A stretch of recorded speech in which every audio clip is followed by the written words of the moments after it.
Tässä videossa on tarkoitus esittää, miten korjataan lukijaoppimishäiriöitä visuaalisen teorian pohjalta ja mitä siitä seuraa. Aikanaan NIH-määritelmä netissä on sellainen, että kyseessä on lukemisen häiriö, myöskin jota kutsutaan dysleksiaksi, on lukemisen häiriö, joka tapahtuu, kun aivot eivät tunnista oikein ja prosessoi oikein määrättyjä symboleja. Eli näkemistä on kysymys. Aiemmin lähdettiin liikkeelle neurologisesta taudista, jossa ajateltiin, että vika on rakenteellisesti aivoissa. Vasta myöhemmin tajuttiin, että näin ei ole. Kun ajatellaan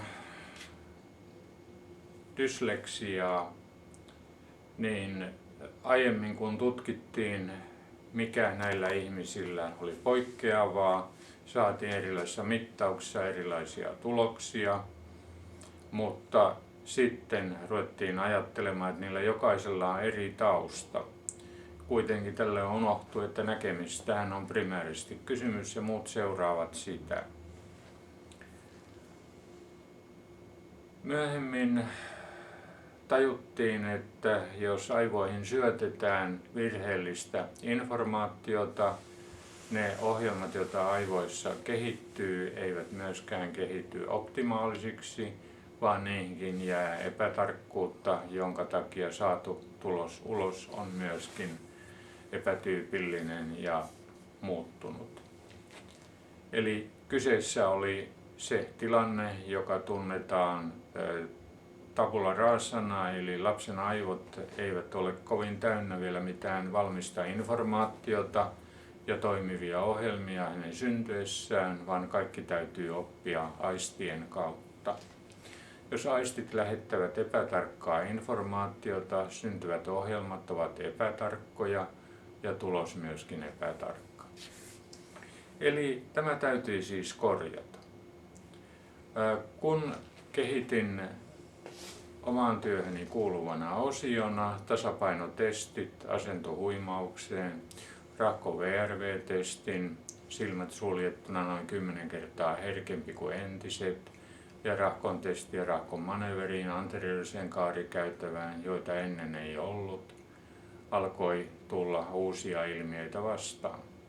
Potilaat sanoivat, että otitko valoverhot pois, kun tuli niin kirkasta, ja kertoivat, että aamulehti on helpompi lukea kuin ennen.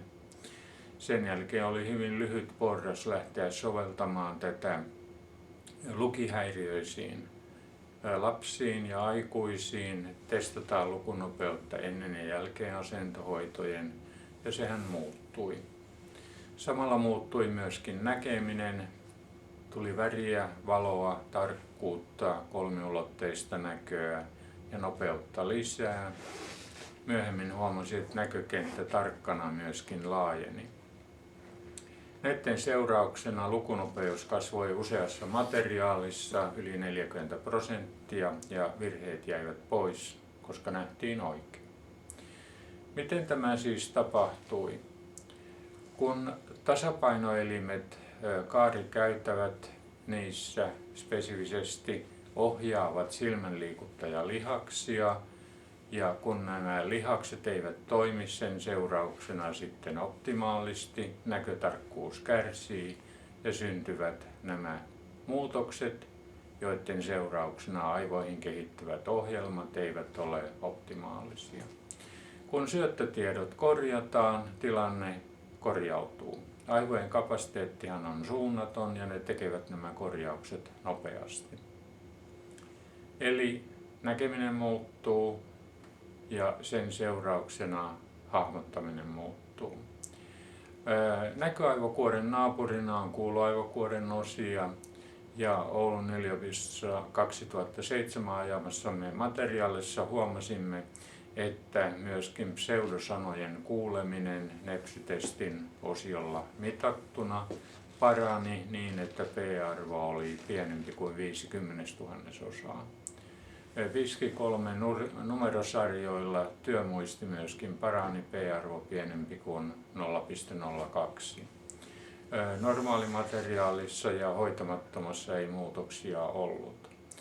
Eli paitsi kuulovarainen hahmottaminen, näövarainen hahmottaminen, myöskin työmuisti paranivat ja myöhemmin materiaalin laajentuessa varmentui se, että perusilmiö on perinnöllinen. Miksi sitten kaikille ei tule lukihäiriötä tai oppimishäiriötä? Syytä ei tiedetä, vaikka tämä perusilmiö on hyvin yleinen. Seuraavassa esittäisin sitten rahkon testi anteriorisen kaarikäytävän testaukseen. Ja kun testipuoli löydetään, jos löydös on, hoidetaan sen puolen Lempertin, rahkon ja Eplein asentohoidot. Jos tulos näkötarkkuuden suhteen ei ole riittävä, testataan uudelleen ja hoidetaan myöskin toinen lievempi puoli. Tai jos viikkojen kuluessa tulos heikkenee, hoidetaan sitä myöskin sitten, jolloin tulos normalisoituu. Eli seuraavaksi tämä osio. Laitetaan jalat rinnakkain, varpaat vierekkäin ja seistään tässä asennossa. Sitten kumarrutaan eteenpäin noin 40 astetta tähän tyyliin. Suljetaan silmät, oikaistaan pystyyn ja pidetään se asento noin puoli minuuttia. Tämä tehdään useampaan kertaan, koska vaikutus kumuloituu. Seurataan sitä, mihin suuntaan sivuttain liikettä tulee. Eteen taakse suuntaista liikettä ei tarvitse seurata.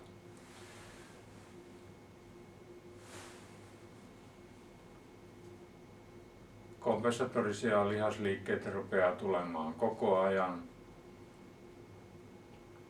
mutta meidän löydöstä haetaan hitaalla valumisella toiselle puolen.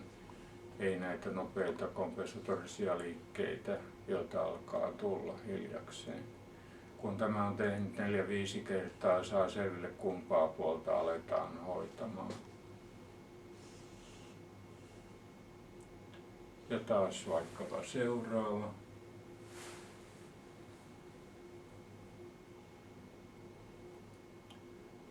Subjektiivisesti on vähän vaikea tietää ennen kuin tässä kolmannen kohdalla alkaa jo tuntua, että tasapainon hallinta vaatii erityistä ylläpitoa ja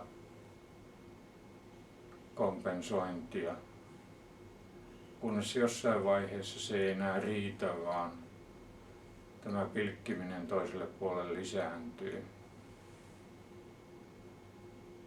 Ei siis tämän kummallisempaa. Itselläni ei ole lukihäiriötä, mutta asentohuimaus on. Tätä tosin en tiennyt silloin, kun kehitin nämä testit, enkä silloinkaan, kun ne julkaistiin tiedelehdissä.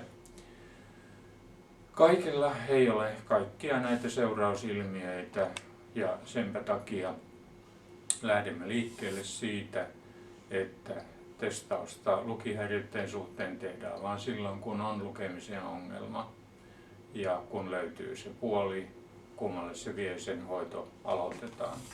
Ja hankalammissa tapauksissa joudutaan hoitamaan kummatkin puolet tai sitten ajan kuluessa, jos tulos hieman laskee, tiedämme, että toinenkin puoli on mukana. Mitä hankalampi lähtötilanne, sitä todennäköisemmin molemminpuolinen. Kiitos.